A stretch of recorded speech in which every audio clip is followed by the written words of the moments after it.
Genesis chapter 6, verse 8. He said, but Noah found grace in the eyes of the Lord. Now, the opposite of found is lost. Grace can be found and grace can be lost. I am praying for those who have lost God's grace in their life, you will find it. So he said concerning Noah, but Noah found grace in the eyes of the Lord. Now look up here. It means to you and to me that God have eyes. As you look at me, you see two eyeballs. Am I right? So each time you beseech God in the place of prayer, each time you kneel down or you lie down or you roll or you walk around to seek God in the place of prayer, God opens his eyes towards you. And when you can behold the face of God, it appears to me that what you see there, what catches your attention suddenly on the eyeball of God, when you see him eyeball to eyeball, is nothing but grace. The socket and the eyeball of God is called the grace of God. So here we are told about this gentleman here, a man that was created in a time of circumstance. When you look at the things that surrounded the time that Noah came into the world, it was indeed a very rough time. It was a time of corruption. It was a time of nepotism.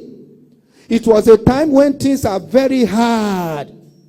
It was a time of pollution. A time when the sons of God will mate with the daughters of men. There was that demonic interaction in the antediluvian age. So the age that Noah came into existence, he came on board, was a terrible age like the one you are now. Worse, in fact, much worse than you are.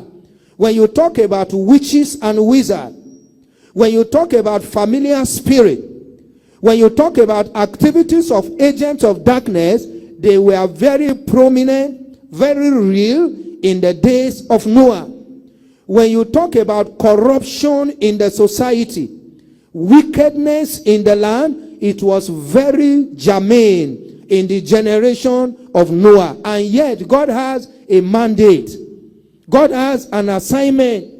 God has a duty for Noah to fulfill in his own generation. I'm speaking to young people, married men, old and young tonight, that the time in which you are is full of challenges, is not an excuse for you not to fulfill the purpose and the plan of God for your life. The society has become so scientific. You don't have simple sinners again, you have scientific sinners.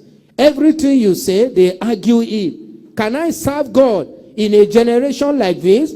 When to leave my house to fellowship, I will spend almost a quarter of my salary. Noah was in that generation. What was the thing that helped Noah to survive in his own time, in his own generation?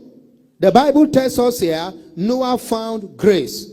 And I'm praying for somebody saying the loudest amen. May you find grace.